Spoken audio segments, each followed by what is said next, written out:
American Airman. I am a warrior. I have answered my nation's call. I am an American Airman. My mission is to fly, fight, and win. I am an American Airman, wingman, leader, warrior.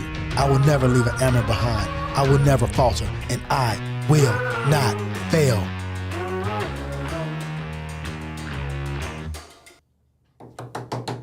Welcome back. It is the Back and Forth Air Force Recruiting Services only live stream. And today we're going to have a different open. Normally I give you guys a sneak preview of what we're going to talk about, who we're going to talk about. But today I've actually got a video that I want to play for you like we do on other ones, but I'm not going to preface it. So see if you can figure out what our topic is today from this video.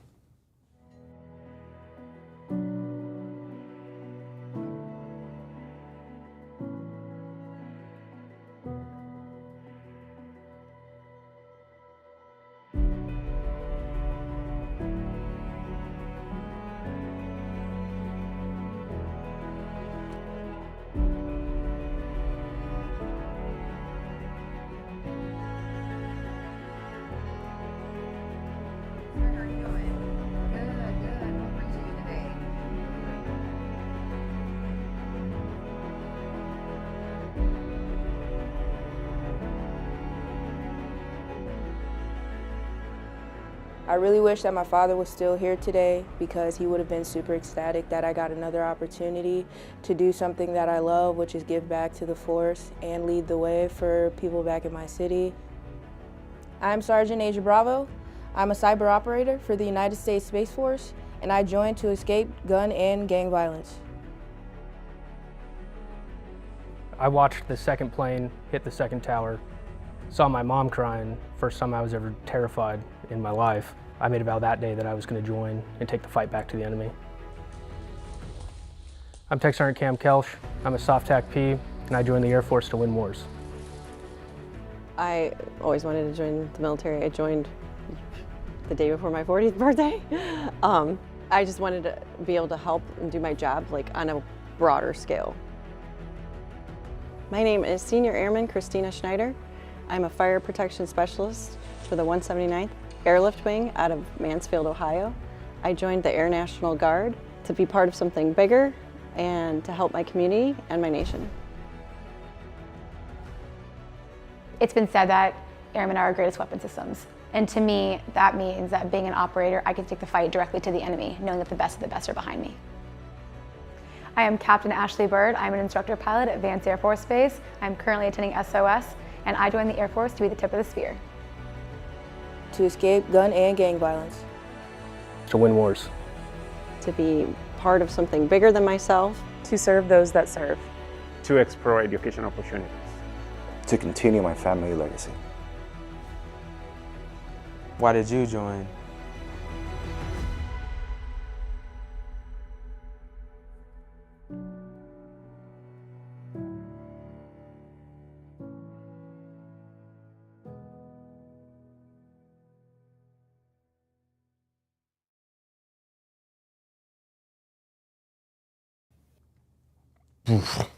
Every time I watch that, it's just like, it stirs everything back up again, right? So while the title to that is Why Did You Join? Today's topic is about recruiting, right? The process of recruiting. So when you're on the back end of that process, you can answer that question, why did you join? But right now, why do you want to join? What is the thing inside you that makes you feel like this is something that you want to do? Is it change? Is it something where you want to escape a situation and kind of break out of the town that you're in? Do you want to make money? Do you want to get an education? Do you want to travel the world? Do you want to serve your country? What's your reason? What's your why? So dig inside there, take that question, put that question in our comments box, put a Q in front of it, and make sure that you get those questions asked. Because later in the show, once we introduce our guests and we chat for a little bit to get to know them, we're going to have the back and forth section where we'll put your comments on the screen, we'll read them out, and then we'll get those things answered by actual recruiters, since today's show is about recruiting. So without further ado, I'd like to introduce my first guest of today, Staff Sergeant Greg Butler. Welcome to the show, sir. Thanks for being with us. Oh, thank you so much for the invitation. It's such a huge opportunity to be a part of this. Awesome, man. Hey, so before we get started, tell me a little bit about like your background Air Force story. Like what started, what kind of got your attention, and then what did you do? What's your experience so far? Oh wow, let's go all the way to the beginning. Cool. So I was born and raised in the Air Force family. Pretty much, my mom was in the Air Force, so she did Hmm. about 24 years. And while she was in, I remember I was in middle school and I was around Okinawa, and just seeing how the work-life balance that was applied there, it had me thinking like, you know what? I love sports. I love being able to wake up, go to the gym, go to work, and then come home, and then you can still go back to the gym. I remember always going to a gym and seeing people there, so that was Hmm. pretty something that the community is was big. So around my junior year, I decided to, make that commitment. I knew that this was the life I wanted to live, and I joined on my junior year. I used the softbook program, which is now called the ambassador program. So I was good throughout my senior year. I didn't have to worry about any extra testing. I knew that my future was pretty much secured, and after that, I joined, and 15 years later, I'm still here. So. That is awesome. So, if you can quickly kind of compact your experience so far from your service, tell me your Air Force story. Like once you got in, like what'd you do? What was your job? Because I understand as a recruiter, you don't just go in as a recruiter. You have to be picked up and selected as recognized as kind of the best of the best to do that, right? So, what did it take to get you there? Like, what was your job before you were a recruiter? Okay. So before this job, I was at 2D2, so that's air transportation. So what that does is I was pretty much out there loading cargo on the aircrafts, loading Okay, cool. passengers on the aircrafts, and pretty much working like the airport style job inside the Air Force. So if it was cargo, which is the things, the supplies that we need to get out anywhere in the world, I was a part of that. So doing that, my first base was Pope Air Force Base, which is now Pope Army Airfield. So it's over in Fayetteville, North Carolina. And Mm, while I was there, I deployed to three different places. I went to Kirkuk, Iraq, Kandahar, Afghanistan, and Romania. And after that, I okay. went to Korea. So traveling was very high on my list of things to do. So I'm glad I picked a career field that I could do that in. So after Korea, I went over to Dyess Air Force Base. And while I was at Dyess Air Force Base, it was an LRS base. So there's only five of us out there. So like you were saying that to stand out, it was pretty easy to kind of stand out there to where they can recognize, okay, cool. He looks like somebody who we can represent the Air Force with to go out into the recruiting world. So there, I got selected to be a recruiter, and that process was it was a good process. We had to do a record review, making sure that I was a good fit to be a recruiter, and then I had to talk to my chief that was there, who helped me understand. Hey, this is what this job is like. You have a big responsibility. Do you accept it? And I said yes. He gave me his recommendation, and then I became a recruiter. That is awesome. Okay, so I'm going to kind of kick back and ask a couple questions. You said you went from your three deployments, and then you went to Korea, right? That was not a deployment, or what that was a deployment? So Korea is more of a short tour. So a short tour Right. is where we spend 12 months there. The reason why I wanted to do that is because they allowed me to have a base of preference afterwards, which pretty much means we get to select the base that we want to go to next. Obviously, it still requires the needs of the Air Force and a rack Mm, and stack process, but I got my number one option. gotcha. Very cool. And then you said on to Dias after that. Where's Dias at? Dias is over in Abilene, Texas. So Okay, okay. I knew about Dias Air Force Base, but I did not know about Dias Air Force Base. So being in Abilene, Texas was a new experience. I'm from Texas. I'm from San Antonio, but San Antonio and Abilene are completely two different places. They are different places indeed. And then one other question I had, and this is something I'm doing for everybody out there listening. As military guys and girls, we like to just throw letters around in acronyms all the time, and we don't even realize we do it. Because y'all are so kind and remind me all the time that I don't catch it. My whole radar for picking them out now is like super attuned. And you mentioned an LRS shop, and I don't even know Okay. what an LRS shop looks like, but what is LRS? What do the letters LRS stand for? And what is an LRS shop, and why is it different? Okay, I'm actually glad you said that. Yeah, LRS is going to be the Logistics Readiness Squadron. So, you know, as an air transportation, you can go to different locations, and most of your locations are going to be a port, and a port is where you can do all your operations together in a short term. For Gotcha. LRS, Logistic Readiness Squadron, you're going to be, depending on people who are across the base to kind of come together and support. So we're going to teach them, we're going to train them on how to deploy, how to move their cargo. So that way when it's time for them to move their cargo, they understand how to do it safely. Gotcha. Very cool. Very cool. Okay, cool. That takes care of all of the questions that I had in the middle of the first question. And as you see at the bottom of the screen, this one's for all you guys out there. Put a Q in front of your comment. If you're just joining us, we're going to get those back at the back end of the show. We're going to do the back and forth where we answer your questions live. So before we get to that, my second question is actually the question that was asked at the end of that intro video. Why did you join? Why did Greg Butler decide that I want to serve in the U.S. Air Force? Oh boy, that question. Let's get it. That question's it's always a tough question because when we ask why are we joining the Air Force, or why are we joining something that takes such a huge commitment? It's for me, I knew it was a 60-year contract.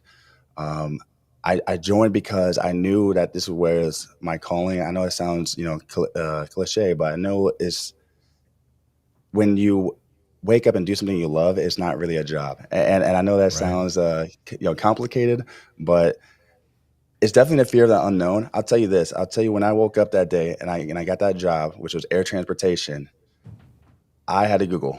And I had my recruiter there, but even with the recruiter, you still want to do your own research, right? So I did my own research, and I'm like, okay, air transportation.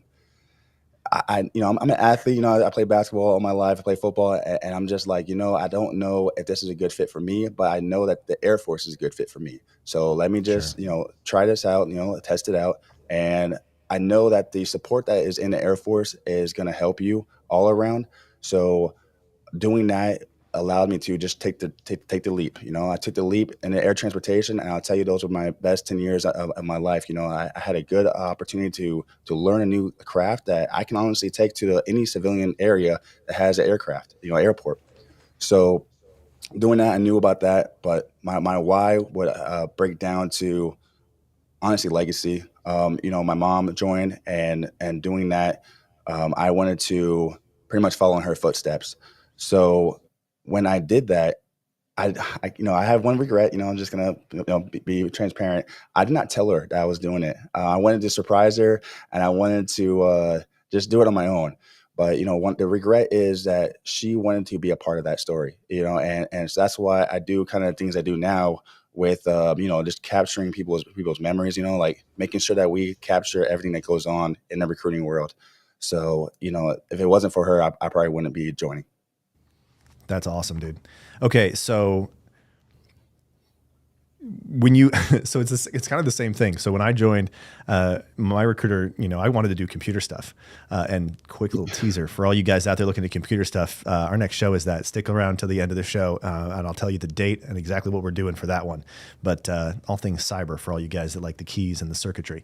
So I wanted to do cyber stuff because I was into tech and all that stuff. And my recruiter was like, okay, well, I don't have anything that ships for that right now, but like, here's some other options. And here are some of the things that you qualify for with your ASVAB score.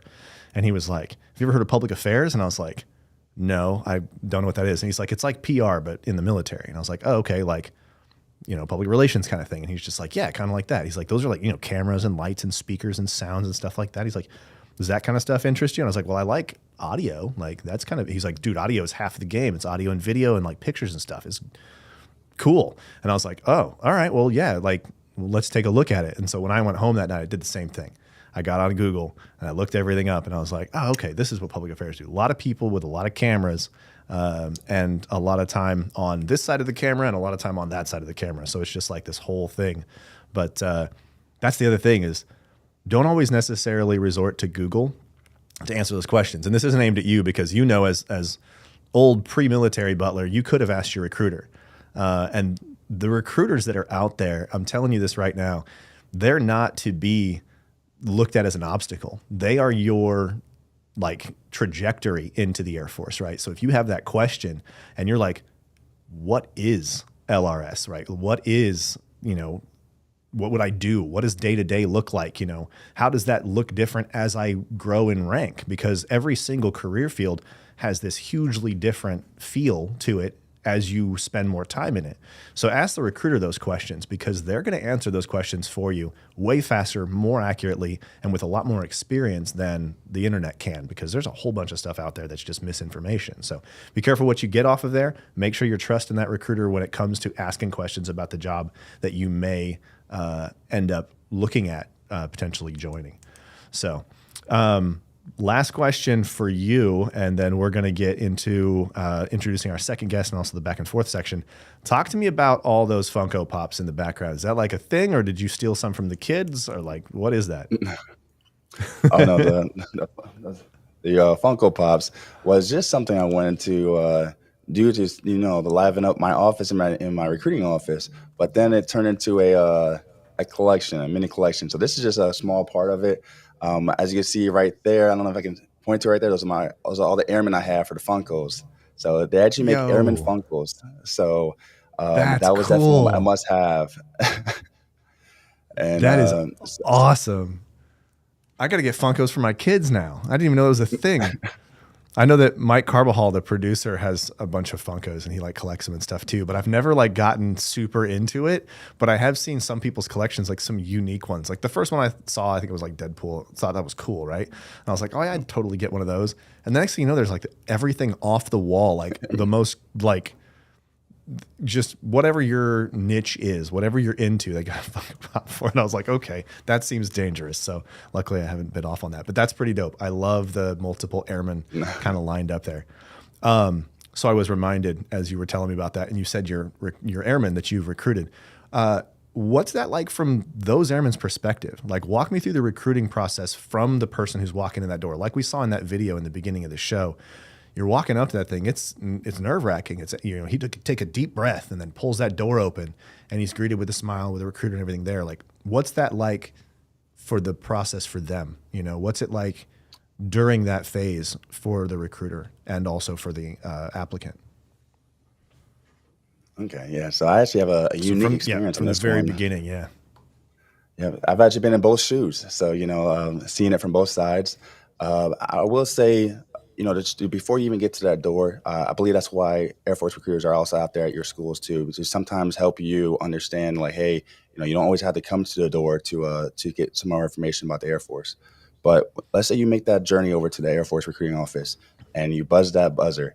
You know, that door opens, and now you're like, whoa, you know, you see somebody in uniform, sharp uniform. They're greeting you with excitement, right? Because they're happy that you're ready to change your life. So, you know, you're going to walk in there. You're going to pretty much hopefully have all your documents together, and we'll talk about that later on.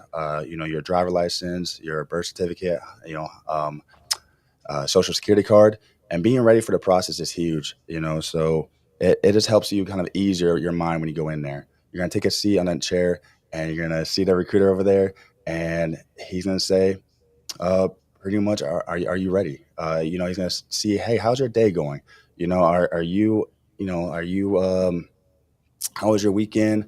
How did you, you know, go around, you know, your, that day? And then pretty much basically going to check in and kind of make sure you're ready, like mentally, you're physically ready, and that you're in the right headspace, right? Like you're not running from something or doing something kind of rash. He wants to make sure you're making the right life decision, right? And this is a big opportunity. This is a life-changing thing that we're talking about. So making sure that you're in the right headspace, and that, you know, we know your why. You know, we just talked about what my why is. We really do want to know what your why is, so that way we can help you find the best career that fits not only you, but also the Air Force, the needs of the Air Force. Yeah, for sure. So once they get that decision, it's planted, the seed starts to grow. They're like, okay, cool. This is something I want to do. They commit. What do they do next? Like, what are the big mile markers that any person looking to join the Air Force is going to hit? Like, obviously, mile marker 1 is open that door, hit that buzzer, talk to that recruiter, right? What's mile marker like 2? What's the next couple of steps? What are the big things that you have to prep them for? All right. And for that one, we actually have the roadmap with us. So if we can, you know, we can kind of go over that if you want. Yeah. So this is actually pretty big right here. This is going to be The whole process, right? We just talked about you walking in there. It's called the initial appointment. That's when you first walk in there and meet that recruiter.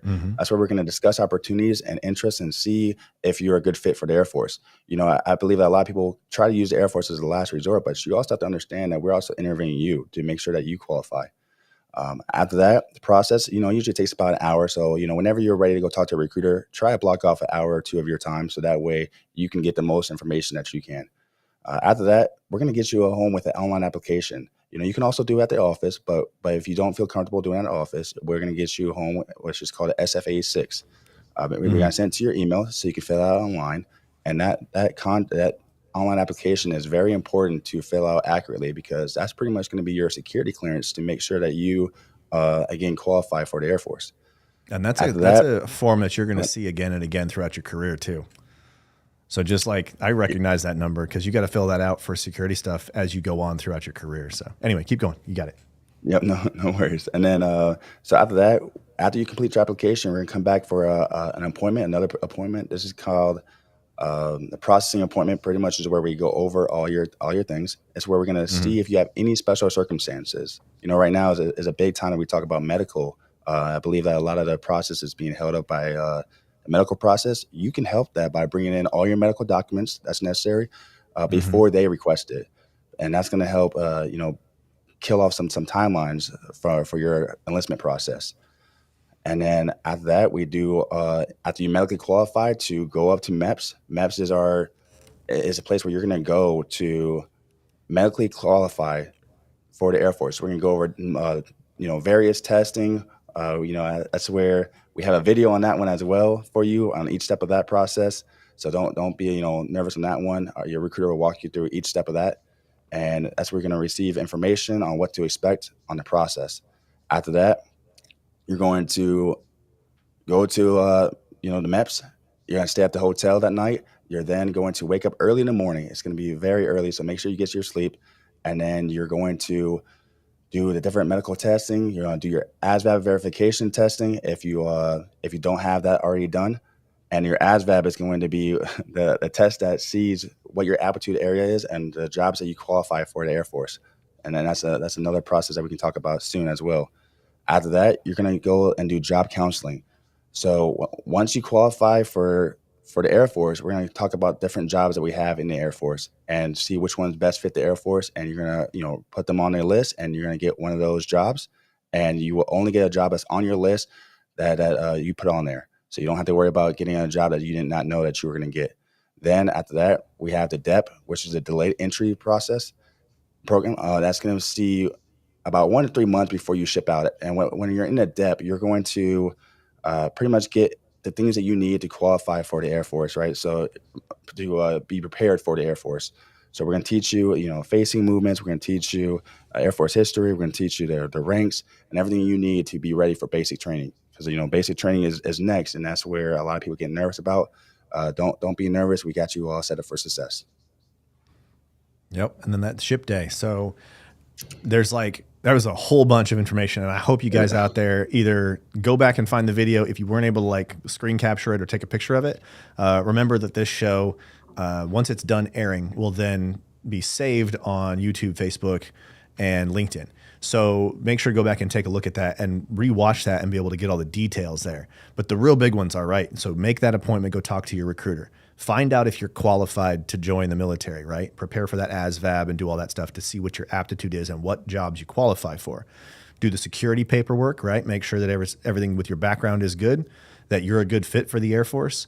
And then you have medical processing, and then you basically do job selection. You talk about it, you make sure it's a good fit, and then you get on a bus and you go to the airport, or you get on a bus and you go across town to basic training at Lackland Air Force Base in Texas, in San Antonio, and you start the coolest, craziest career you've ever had, like, or ever even thought of having. Like, it's the most unexplainable experience. Like, we do things on a daily basis, and we get opportunities to do this throughout our careers that there's no way. Like, there are bucket list items. I'm not going to go down the rabbit hole of them, but there are bucket list items that I literally relegated myself to being like, it's never going to happen. Like, that's so far out there. It's never going to happen. Like, that's otherworldly. And I've been able to do some of those things because of the Air Force. So very, very cool stuff. All right. We are at the 24-minute mark, which means it is getting into that point of the show where we do the back and forth. I want to ask you a quick second question before we throw this one up there. Is that Gamer Living Video? Is that your boy? Yeah, that's my son. He's in the room watching this live. Yo, so. That's cool. All right. We'll give him a little shout out. Heck yeah. That's what I'm talking about. He's watching Dad. He's watching Dad on TV well, thanks the iPad. I can't even say on TV anymore. I'm old. I watch TV on the TV. Everybody these days watch on the iPad. Anyway, we're going to introduce. Yes, I do want to get into that. Hopefully we got a good question here about legacy. We got a ton of questions in this bucket. But I want to introduce our second guest. We've got Tech Sergeant Blackwell joining us from the studio right down the hall. And hopefully he stays with us. It's not his fault. It's something's up with our Wi-Fi today. So just be patient with us. But welcome to the show, sir. Why don't you go ahead and introduce yourself and tell us a little bit about your Air Force story.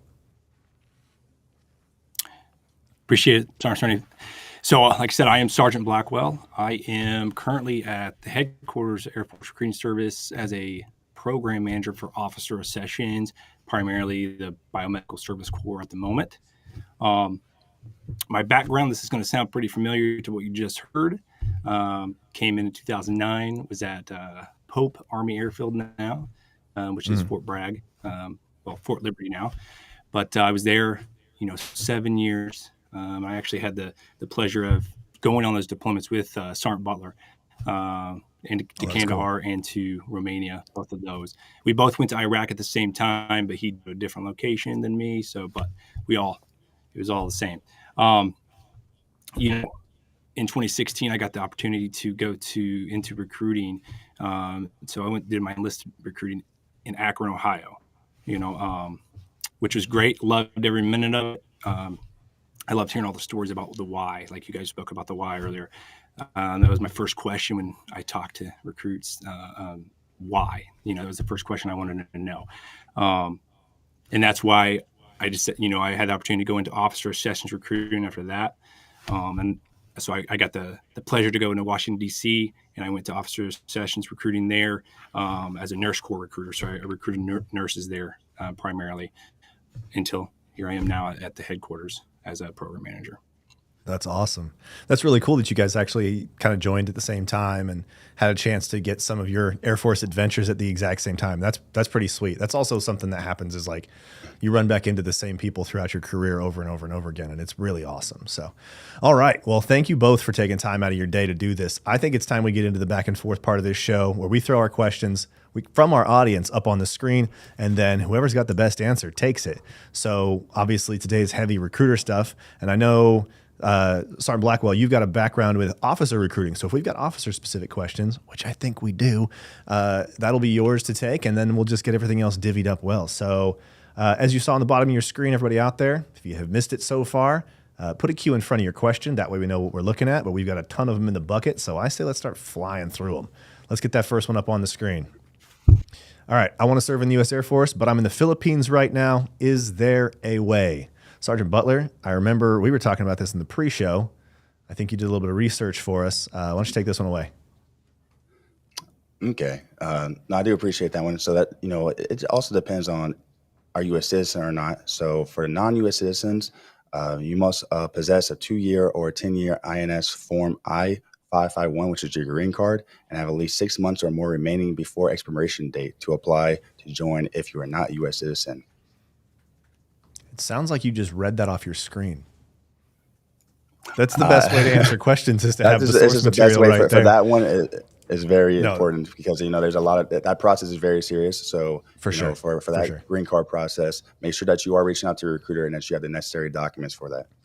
Absolutely. And I'm glad that you read it directly off of there because I don't have the luxury of having, so that'd be kind of cool if I had like these questions ran through the search and had like an automatic recruiter just punching stuff up because then I could answer some questions that I can't.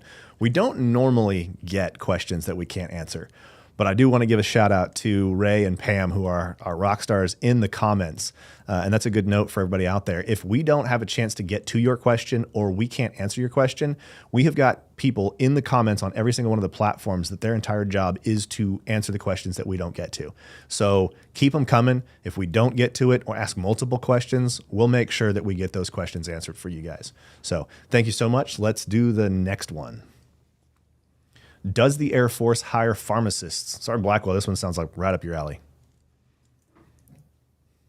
Yes, I can say we do hire pharmacists for sure. There is typically one board a year that they will go to, and that is going to be in November this year. So it's typically right around the same time, November. So definitely find your local HP recruiter, and they will definitely be able to assist. HP stands for? Health professionals. I'm sorry. No, that's okay. Professional recruiter. It's one of those things, we're in the habit of it. It's been, years and years and years of using these terms, and everybody else around us knows. But just in case there's anybody out there who just hasn't memorized all the military acronyms we use so far, I'll pick on you guys every once in a while. But please, if I do it, throw the book at me. Call me out for it. So I said PA a couple times earlier, and nobody said anything. Public affairs, right? And I said it a few times before I actually got to the answer because I'm just so used to it. It's part of our language. And that's something you'll get to experience as well if you join the Air Force. So let's do next question. Hi, what's the process for joining the Space Force? We actually have an entire show on Space Force and what it's like and what it takes to get into the Space Force. But since Space Force and Air Force are still pretty tightly wound together, I'm going to let Sergeant Butler take this one. Okay, so the Space Force process is currently going to be making sure that you qualify for the Air Force. It's the same enlistment pretty much process.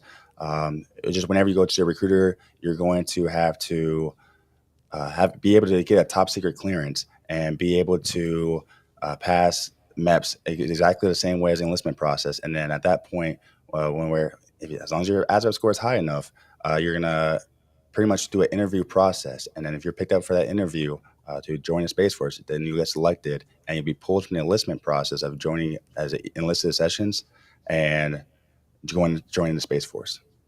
That's just nice. A quick synopsis. Yeah.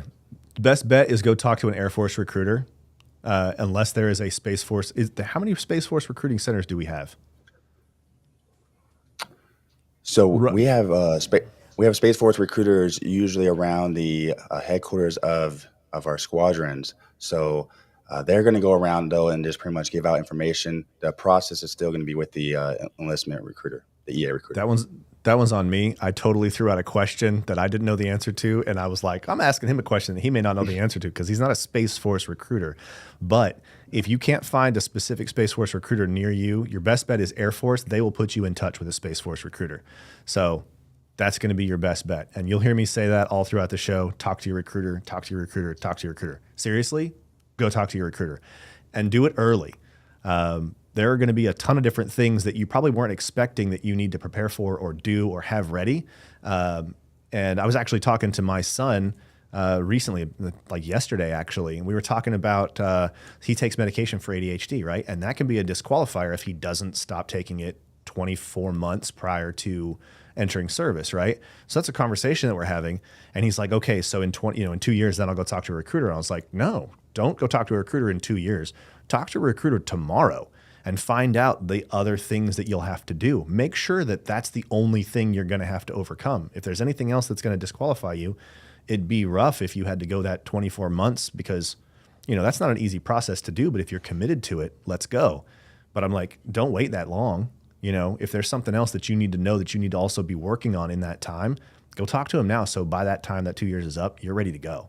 You're ready to rock and roll. Let's go into the Air Force instead of going to find out what other hurdles you have to get over. So always go talk to your recruiter. And if you're thinking about it, it doesn't matter. You can be 14 and go talk to a recruiter. They love to see that energy, right? You love to see it when you see like the little brother is there with the bigger brother. And he's like, hey, what if I want to join the Air Force someday? And you're like, well, have a seat and I'll run you through what it looks like. Come talk to me when you're this, do good in school. Like you hit those points and you're putting those memories in their head and those goals in their head, which is awesome because then they know what they have to shoot for. So, all right, I'm off my soapbox. Let's get the next one up on the question. What is the one thing you wished you knew before talking to a recruiter? I think we should all answer this one. Sergeant Blackwell, I'll let you go first because I hogged the mic there for way too long. All you. Yes. So the one thing, that's a great question. The one thing I wish I knew before I talked to the recruiter, honestly, is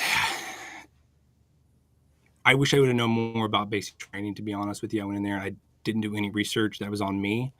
But the way that I decided to join was, I was a little late in the game because I joined at 22. So if I could go back, I would definitely join at 18. But, I just went in and I said, hey, I don't really mind what job I get. I want to get out of here because I need to go. So I guess that would be another thing is maybe I would have done some more research on the careers, because then I would have possibly been into a different career field, even though I love the career field I went into. So yeah, maybe the job selection portion. Gotcha. Sergeant Butler, how about you? Oh, I don't know about this one. I'm gonna have to skip on this one for a second or two. I'm trying to think because, being born and raised in the Air Force, I've seen a lot of things, so I knew what to prepare for, and I was already kind of going on the base and talking to other airmen that were there. Okay. But if I had to pick something, it would probably just be, again, I mean, got that I home joined field right in my junior advantage. year. I Yeah. was ready. I mean, I have no regrets, about anything. So everything so far. Okay, actually, let's go with this one then, because this is a big one. I would say is understanding how the promotion system works. We talk about job advancement. I don't think we really talk about that. Sometimes some people come in around my office and they don't talk about the job, advancement. Like, how do you set yourself up for success in the Air Force? So I'll probably say that. That way you're not wasting time trying to learn it. You can already be there getting your your feet wet on the process. Sure.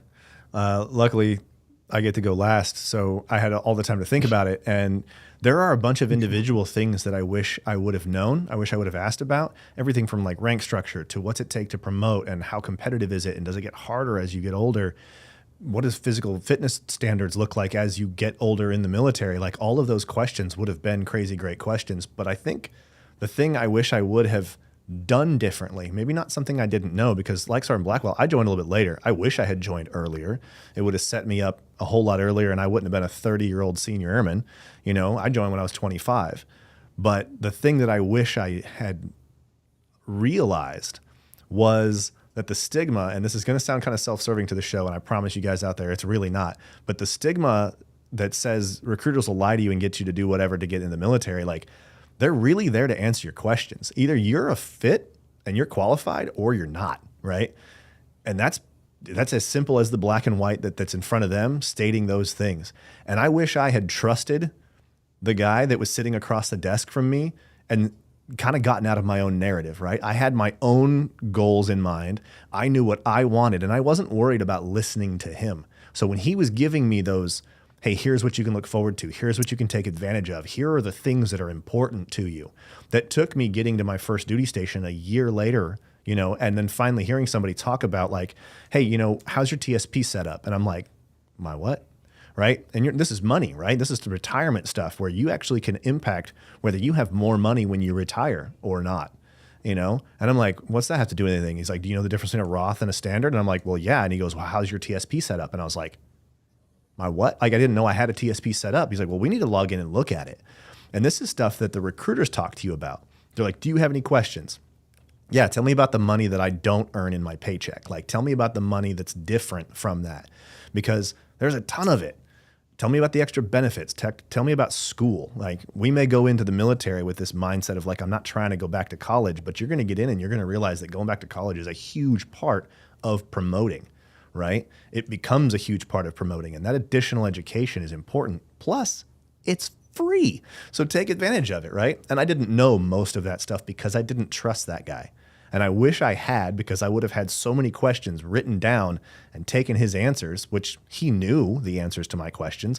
I was just too focused on my own path to ask him because I didn't know that I could trust him.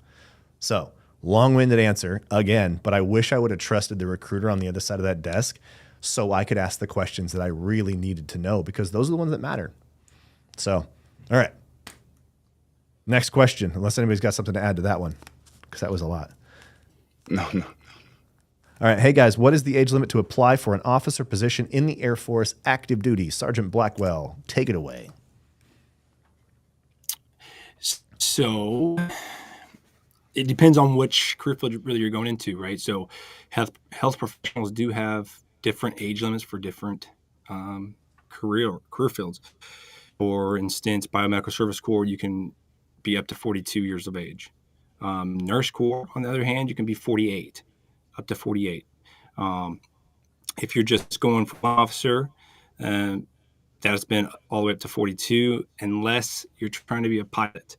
If you're being a pilot, you have to be 33 is the age limit for there. So there are age limits of a wide variety. It just kind of depends on where you're trying to join.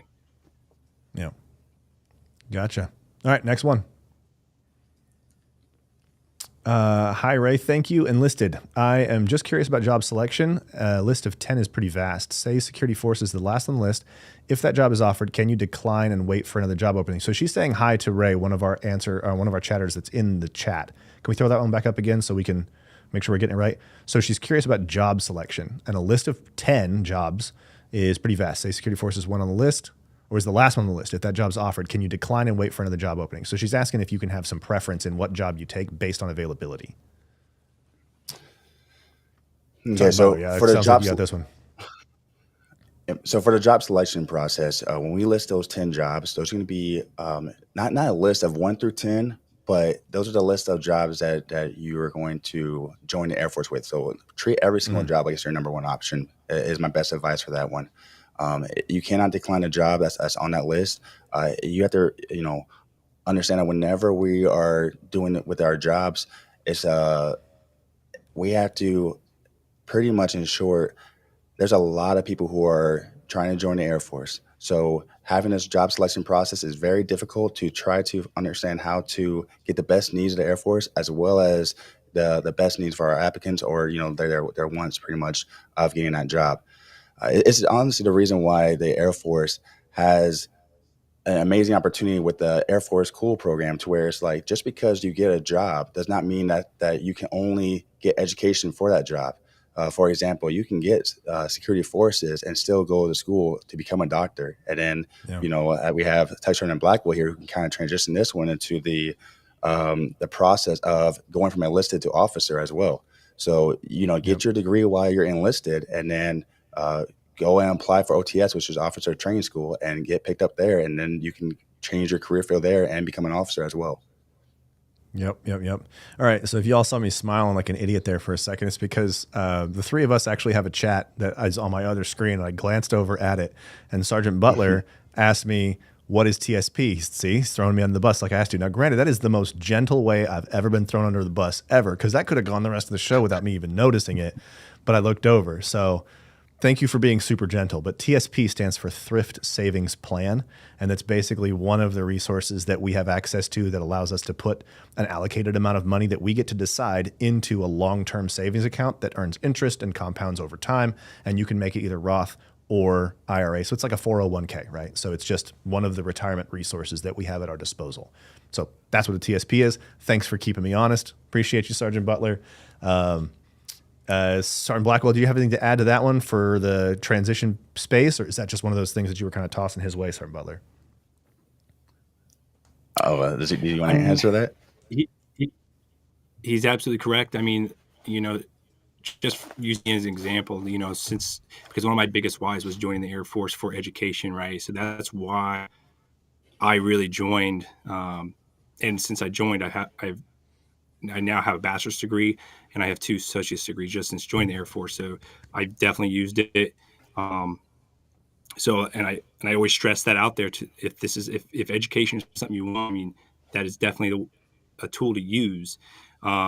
And I believe he's throwing it out to me is because I myself did apply for OTS this past board, and all that stuff. So it's out there to get selected and go be an officer if that's something you really want to do.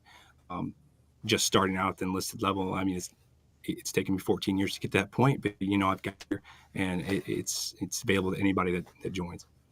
That's awesome. Thanks for sharing that with us. That's amazing. Good luck in that whole thing. I know it's a tricky process, but it's definitely something you can do. I know several people throughout my enlisted career who have gone OTS and end up getting picked up, go put on that officer rank and go on to the next level of leadership inside the Air Force. So that's really, really cool. Alrighty, let's get the next one up on the screen. For the education benefits, can you pick which university or college to go to, or is there a specific one? Sergeant Butler. I'm going to get that one to touch on at Blackwell, if you don't mind. Oh, absolutely. No problem. Sergeant Blackwell, the resident college student, yeah, so, as it were. Yeah, I can answer this. So, I mean, because when you get the GI Bill, you can choose whatever university or college that best suits you, or what is around that accepts the tuition assistance. Tuition assistance at the time, because when you're active duty, you're going to use tuition assistance most of the time. Use that GI Bill. A lot of colleges now transition to online school. So on this online school, you can definitely use it for that. That's what I did. I went totally online. I did it throughout my entire career, like I said, online. But there are universities, colleges that are close to bases out there, even on base, some of them. You can go there, go to school there if you like the in-person aspect as well. So yeah, you can essentially to whatever is close and will take the tuition assistance and all that. Yeah, you have a lot of say in where you go to school. Depending on what's available, whether you want to do brick and mortar, whether you want to do online classes, whether you want to do a hybrid, all that stuff. And then there's an education center on bases where you can go and talk to them and ask all those questions. Huge resource for that additional education. So, all right, we got about 10 minutes before we start to wrap up the end of the show. And I see a ton of questions in here. So we're going to try to see how quickly we can answer these. It's not officially a lightning round yet, where we're just like, yes, next question. But we'll see how quickly we can answer them. So as soon as we read it out loud, if you've got the answer, just shout it out, take it. Just run with it. So let's get the next one up there. Could you expand more in detail the process of getting reserved a job in the Air Force? Okay, getting a job reserved in the Air Force. Again, once you qualify for MEPS, you're going to fill out the job list off of your qualifications. After you fill out the job qualification list, about every month, we get our jobs that come out. So if you get selected one of those jobs, that's your job that you're going to have.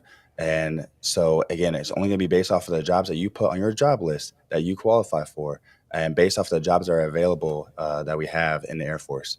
So that's pretty much quickly their process. Cool. All right, next question. Hello, I'm Andrea. I'm from Columbia. My question is, how can I become a nurse in the Air Force?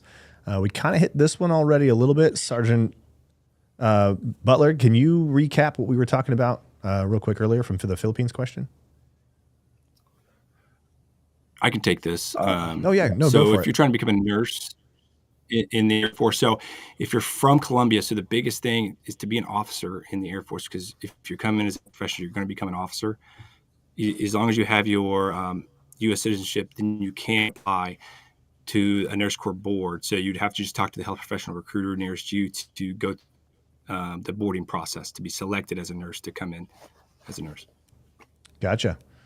Makes sense. Next question. If someone has a 10 myopia, can they still join the Air Force? What's a negative 10 myopia? All right, we're going to come back to that one. He said, nearsight. Okay, gotcha. Okay. The producer's saving me from the other side of the screens. Nearsightedness. Okay, negative 10 nearsightedness. Do you guys know the left and right limitations on how your vision can be, like how extreme nearsightedness can be before it becomes disqualifying?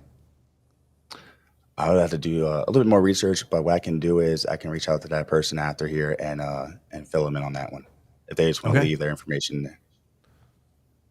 Well, we're not going to ask them to put too much of their information in the chat, but we do also, no worries. We also do have Pam and we have Ray, our rock stars. So can somebody touch base real quick there and let them know? Can we throw the question back up on the screen so we know who it was? Or is it gone? It's gone. It's gone. Okay, it's back in the bucket. All right, Pam, Ray, you're on a mission now. Go find that question and find out what the limits are and see if -10 myopia, nearsightedness. I did not know that. Thank you. I learned something today. But we'll see if we can get you set up. Next question. Is 40-year-old too old to enlist in the U.S. Air Force? No. Next question. But seriously, 40 is not too old. Go talk to your recruiter now. How long are ASVAB scores good for? I took mine in high school, March 2022. Got an AFOQT of 68. Gotcha. Sergeant Butler? Oh, they're good for 2 years. So you definitely want to try and get your scores locked in. And how do you get your scores locked in? You're going to have to physically qualify to join the Air Force.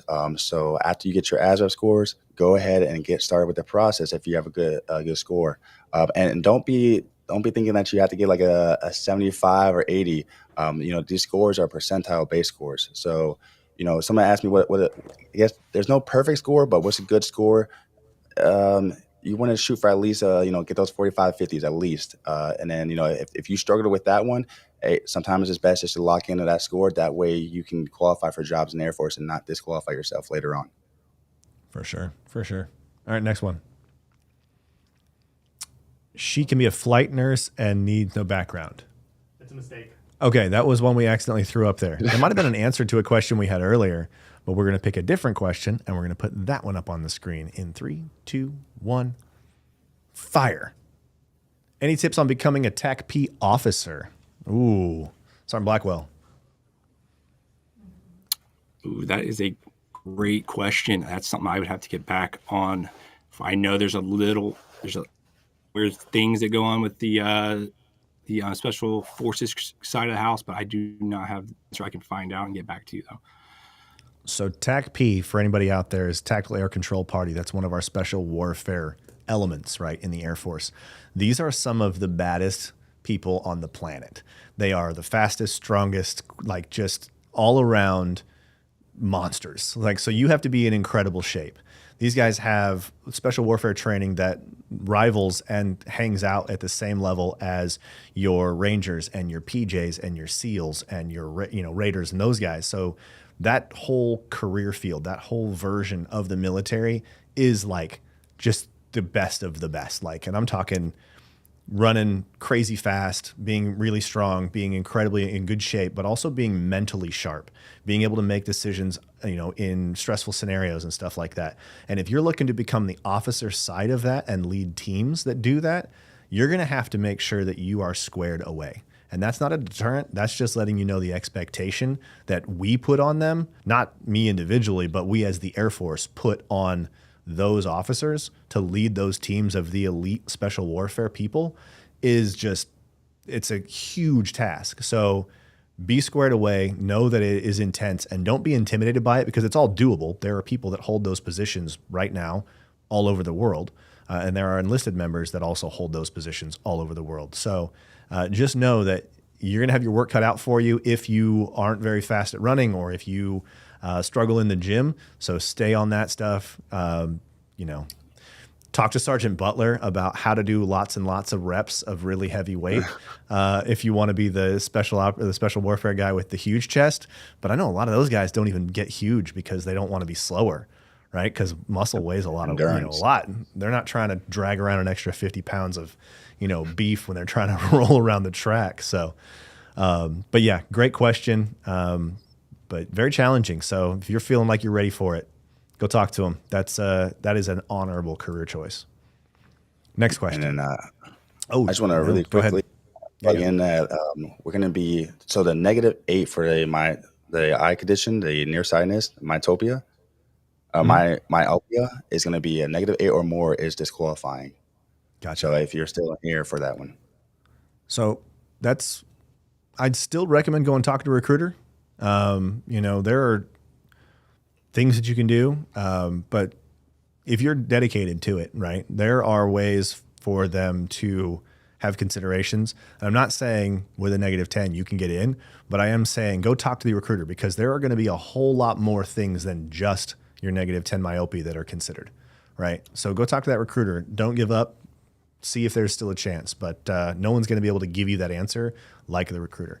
And what you can do, and I haven't actually plugged this yet, is we've got a really cool tool on airforce.com, which is called the Recruiter Locator tool. And it is sweet. You basically go on airforce.com. You can either scan that thing or just go to airforce.com. And then you click on Recruiter Locator, you type in your zip code, and then it punches out a map, and it has little dots where each one of these guys are. So you can check and see how far it is to get to your nearest recruiter. It has their contact information. You can call them up, get an appointment, go talk to them. Doesn't take very long. So I wouldn't give on ball yet. I still go talk to them. All right, let's throw that one back up again. I know I was talking over it, but that's a really good point. And thanks for looking that up and reaching out on that. I was like, no wonder we all looked at the screen like, -10 myopia. What's that? None of us are wearing glasses, so we're all looking at it like, I don't know. Like I was blessed with not needing glasses. So, can be in Air Force Junior ROTC in high school help me get into college ROTC, or does it have benefits of going into the Air Force? Sergeant Blackwell, this one sounds like it's right up your alley. So for ROTC for colleges, so we don't really, I guess, deal with that per se. I know there's dedicated recruiters for each college ROTC program. Mm-hmm. So whenever I would get that question, I would have to say, hey, you need to reach out to the ROTC program for that school to really get the information. But as far as the being in Air Force ROTC or ROTC in general in high school, it does come with benefits. Correct me if I'm wrong, Sergeant Butler.